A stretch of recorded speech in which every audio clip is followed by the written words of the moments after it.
Welcome to this edition of UTRGV's Beginning Farmers and Ranchers. I'm Stephen Lopez, and with the help of VTX, we bring you the latest rural developments across South Texas. Today, learn more about high tunnels, a look into the construction process, and what goes into maintaining one. It's all here on Beginning Farmers and Ranchers. High tunnels have been around for quite a while, but only recently caught on here in South Texas. Stay tuned as we learn more about this structure and how it can benefit the local farmer.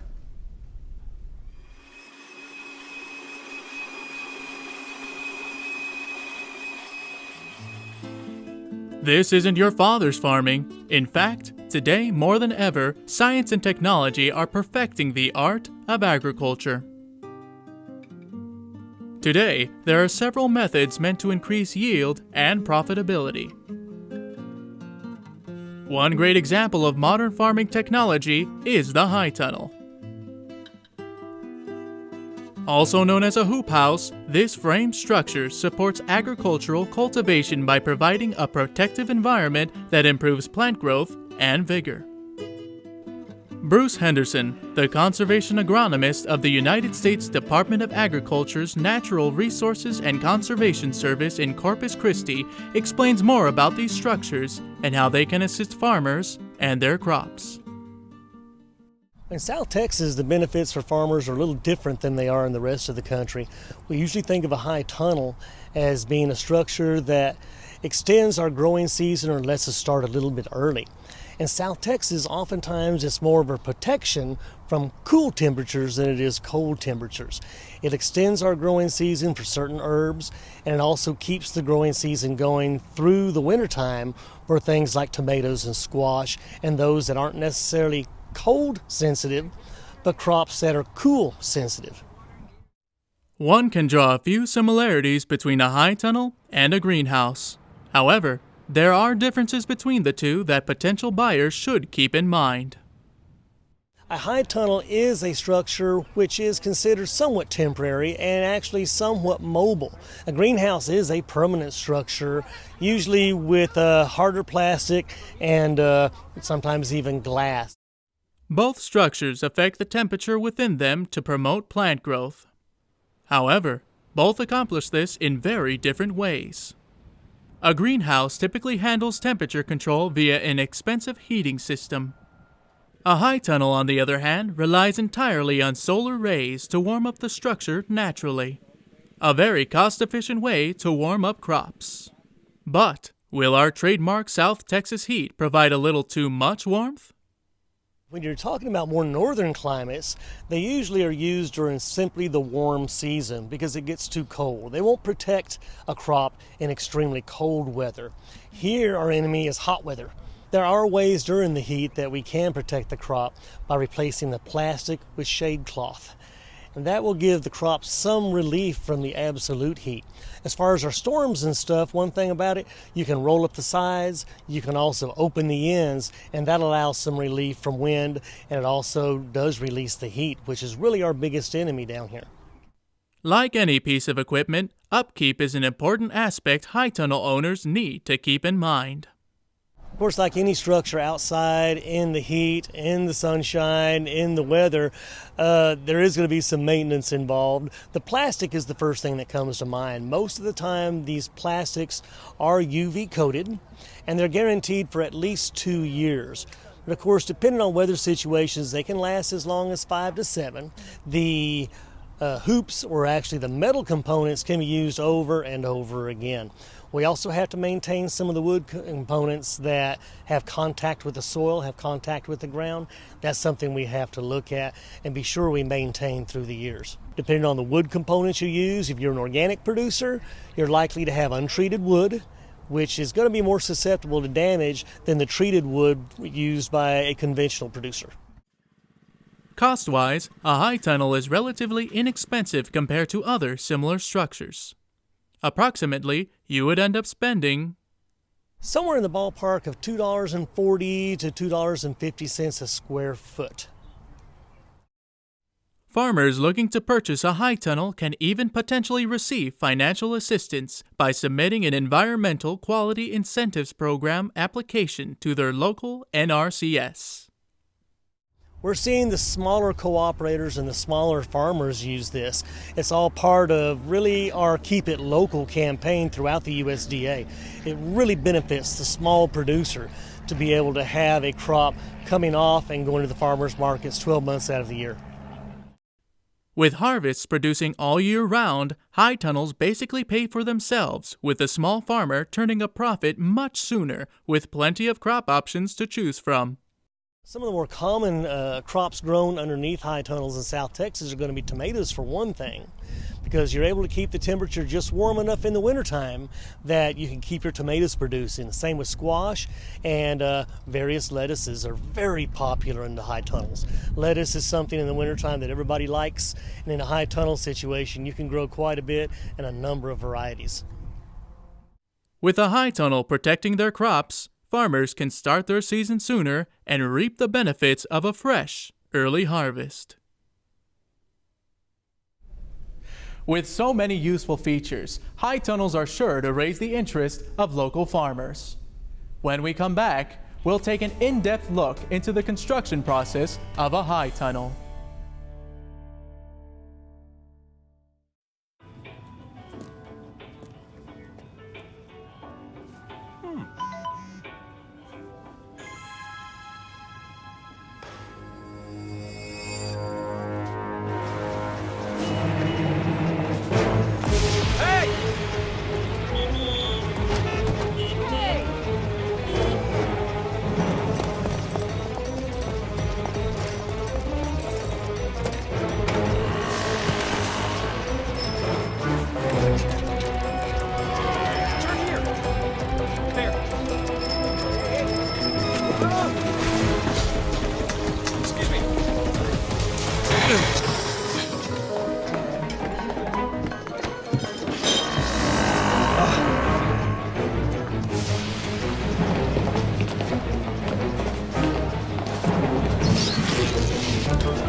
So, same time next week? Well, of course. Put away a few bucks, feel like $1 million. For free tips to help you save, go to Feed the Pig. Millions of people are affected by disaster in America. And we're right there, providing food. With more than 200 food banks, reaching communities all across America. Donate now for immediate relief and long-term recovery. Every dollar helps provide food for disaster victims. Help now at feedingamerica.org. We all play a role in keeping our community safe. Every day, we move in and out of each other's busy lives. It's easy to take for granted all the little moments that make up our everyday. Some are good, others not so much. But that's life. It's when something doesn't seem quite right that it's time to pay attention. Because only you know what's not supposed to be in your everyday. So protect your everyday. If you see something suspicious, say something to local authorities.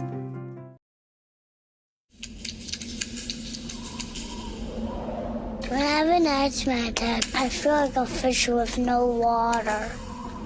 Learn how to prevent your child's next asthma attack. Because even one attack is one too many.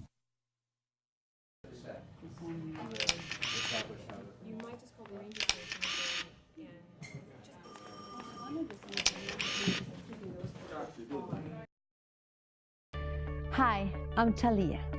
As the mother of 2 young children, I know that the March of Dimes helps all babies get a good start. That's why I'm proud to support the March for Babies. I hope you come and walk with me. Let's support the research and programs that help our babies. Please join me.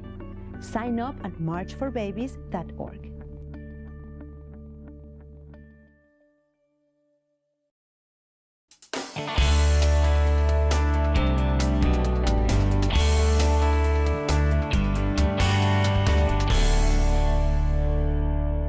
With its many benefits, it's no wonder some Valley farmers have jumped onto the high tunnel bandwagon. But before they can start growing, they'll have to do a bit of constructing.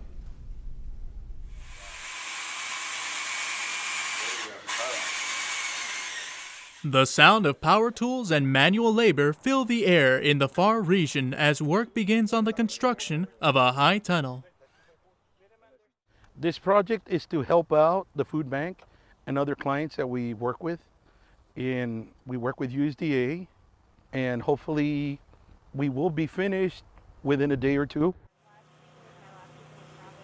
With all hands on deck, a busy road lies ahead of the crew under the guidance of UTRGV Agricultural Specialist Cruz Salinas.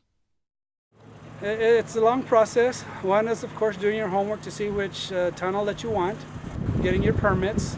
The other is the location. Other is gathering up all the tools that are going to be required to build it, preparing the soil where your tunnel is going to be located on. You want to prepare that soil before you put your tunnel on. That way you don't have to be disturbing it, and if you want to use a big tractor, you can before you set up the tunnel. Purchasing the materials to build a high tunnel can be done in several different ways, with this particular one being part of a ready-to-go kit. All the material that was used to assemble this tunnel comes already prepackaged in the box. There are some materials that you have to purchase locally, and what that is your baseboards on the bottom, your 2x6s. And that material, it would be up to you what size you would want to use. They have a recommendation for each tunnel that you purchase, whether it's 2x6s, 1x4s, and so forth and so on. Some of the other materials that aren't included are the ropes that are used to hang the plastic over the tunnel. Those you can purchase locally at any lumber store. Purchasing a high tunnel kit can be pretty expensive, but can save you plenty of time over buying most of the materials separately. With the critical planning stage done, the work can finally begin.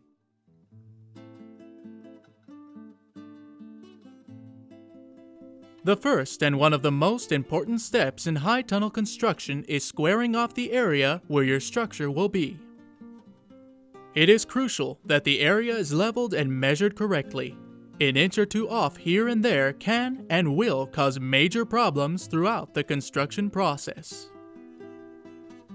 Holes are then dug along the area for the high tunnel posts. When digging underground, make sure there aren't any underground cables, plumbing, or gas lines. The posts are then set in concrete for extra strength, especially against strong winds. Making a big investment without the proper precautions could cost you big time, so better safe than out an entire high tunnel. Assembling the hoops come next. One must attach each piece and then drill a screw at the connecting points to hold the hoop in place. One by one, each completed hoop is carefully carried over and attached to the posts.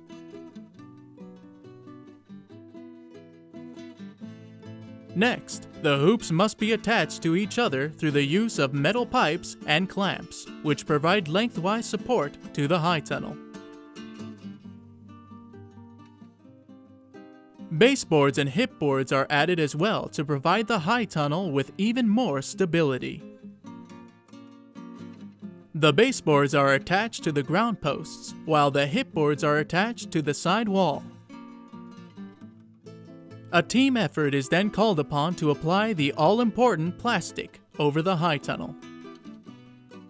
By using rope wrapped around tennis balls, the group is able to pull the plastic over with ease. Once in place, a wiggle wire is attached to secure the plastic. Finally, multiple metal pipes are attached together and clamped onto the plastic, giving the high tunnel roll-up capabilities.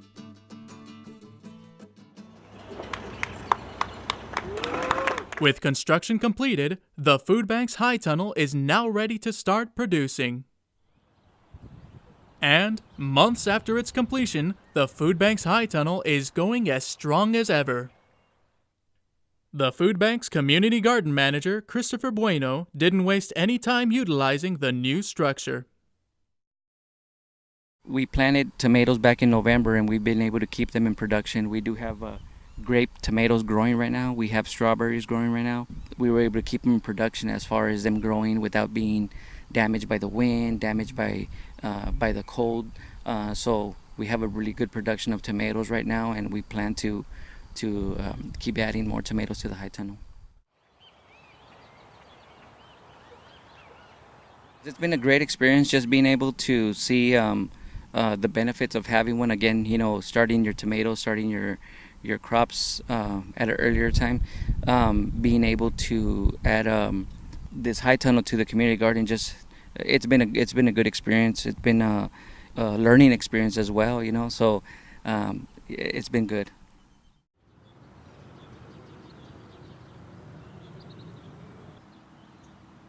I do encourage beginning farmers, if you do have land and if you do plan to expand your production, these are very good resources for you to have in your farm or in your garden. A great addition that will serve the Farr Food Bank for years to come. A long and tiring process that looks to have been well worth the effort. When we come back, we'll learn some of the methods needed to maintain a high tunnel.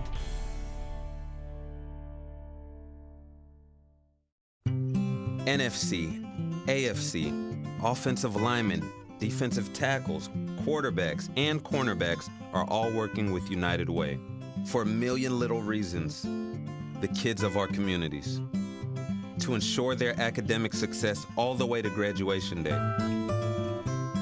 You see, it takes about 12 years to create a graduate, but it takes the same time to create a dropout. And the difference between a kid becoming one or the other could be a professional athlete, or it could be you. Studies showed the earlier we get to kids, the better their chances. So become a United Way volunteer reader, tutor, or mentor, and make a difference in the life of a child, for the life of that child. Give. Advocate. Volunteer. Live united. Join your favorite NFL players. Take the pledge. Go to unitedway.org.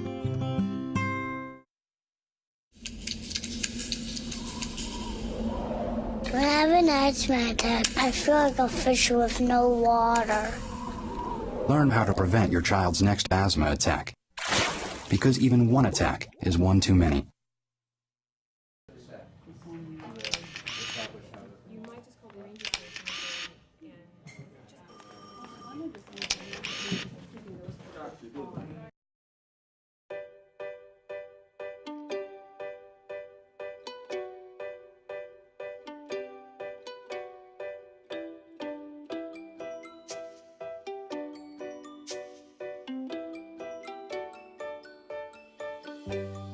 For too many parents, a baby's first steps aren't just a milestone, they're a miracle. A miracle made possible by volunteers like you, who walk and raise money in March for Babies. The money you raise funds research and local programs that help babies overcome the challenges of premature birth and birth defects. Together, our steps make stronger, healthier babies a reality for thousands of families. Sign up today to take the steps that help make milestones and even miracles possible. Who will you march for? Millions of people are affected by disaster in America. And we're right there, providing food. With more than 200 food banks, reaching communities all across America. Donate now for immediate relief and long-term recovery.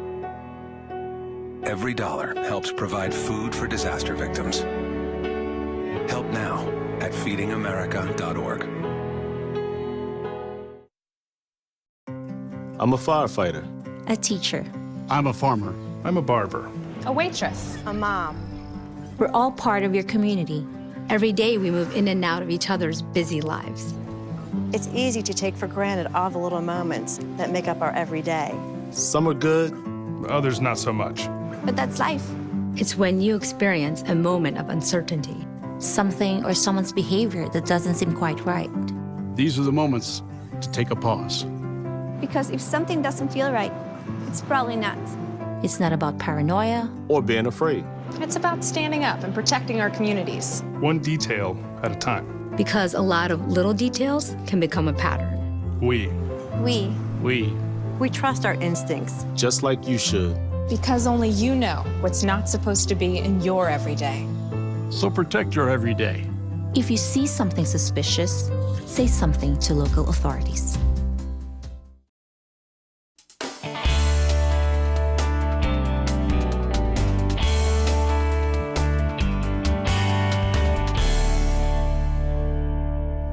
A high tunnel is a big investment, so naturally, you'll want to keep it in top condition.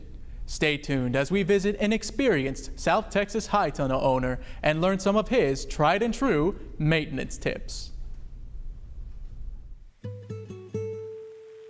With every new piece of equipment comes the upkeep. A high tunnel is no different. But how does one maintain such a structure? It's here in this rainy area in Lyford, Texas that we once again meet Cruz Salinas, owner of this particular high tunnel. Salinas' experience with his high tunnel has given him the know-how when it comes to maintaining such structures. When I built this tunnel house, I did a little bit of research on whether to put it north and south or east and west. My prevailing winds are from the southeast, and it was a matter of I had already built some other section of my garden, and I just went with the flow of the garden when I installed the tunnel house. So I went east and west. I've had no problems whatsoever with the airflow or the high winds at this point. The plants have done very well. Making sure your high tunnel is properly protected is critical, especially when Mother Nature can strike at any time.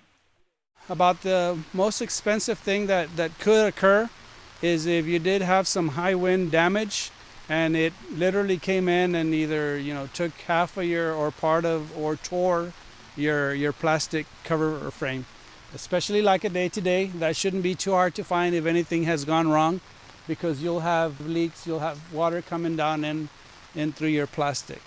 Other than that, if you built it right, you built it solid, your tubes they're galvanized, so they'll last a very, very long time. They're not going to rot easily. Other than that, your plastic is one of the things that you have to really watch for. As an added protection against strong winds, consider using a natural buffer. One thing that I did do also is I have a windbreak on the south side, and for that I planted sun hemp, and it grows a little bit above the roll-up height. And on my north side I have a permanent crop, which is blackberries, and that also sustains and helps the wind from coming in too hard into the tunnel house. That's something that you might consider. The other thing also that you need to consider when you're building your tunnel house, and today's a perfect example, is when it rains, you do not want, it's amazing how much water is actually coming down the sides of the tunnel house. You do not want your sides eroding, and that is the reason for either planting something on both sides or having some type of setup so you don't get soil erosion from the rain out of your tunnel house. Drainage and ponding issues can also occur from the water that slides off the sides of a high tunnel. There are several methods farmers should take advantage of to avoid such issues. However, with a high tunnel preventing rainwater from getting inside, farmers will have to utilize other methods to water crops. In this greenhouse, I use the drip system. On each row, I've got drip tape, and it is tucked under the weed barrier cloth. One thing that I would recommend when you buy your drip tape is they come in different lengths where your emitters are. You have 6 inches, 8 inches, 12 inches, 24 inches, 36 inches. If you know what you're going to plant, in this case I knew I was going to plant tomatoes at 24-inch spacing. I purchased the drip tape with the emitters at 24-inch spacing. That way exactly where I planted the plant is where I had an emitter. So I'm literally controlling my water right to my plant where I want it and when I want it. Pulling weeds is another task high tunnel owners won't have to spend much time on with careful planning. One of the things that I've done here is I've also added a weed barrier in our rows for 2 reasons. One, to control the weeds, and 2, to also hold the moisture within my bed. So in essence, all I'm actually weeding is in between the rows, and every once in a while we'll get a weed that'll come up right where I have the hole where my plant is growing out of. So as far as weed control, it just maybe 15 minutes a week is about the average. When you get past the preparation stage, the crucial decision of choosing which crop to grow comes next. Thanks to the high tunnel, though, the options to choose from are not limited. All depending, I guess, where you're at and what the season is. There's really no plant that you can't grow in a tunnel house. I don't think. There might be some very few that you cannot grow. But all depending at the time of the season is what you can and cannot grow. Of course, during the summer, here in the valley, I've recorded temperatures in this greenhouse all the way up to 140 degrees. So at that point, not very many plants would survive the actual heat. But since this tunnel house does have roll-ups on the side, it kind of helps things out on some of the plants that you're growing. So you can literally grow anything in the winter that you want to grow during the summer. Some great tips to follow to get the most out of your high tunnel and producing many harvests for years to come. With careful planning and useful additions, high tunnel owners can keep their structure going strong and focus on that all-important harvest. That wraps up today's show. Thank you for watching, and stay tuned with UTRGV's Beginning Farmers and Ranchers. To view this episode again, along with other VTX-related content, visit the VTX Productions YouTube channel. I'm Steven Lopez. Until next time, take care.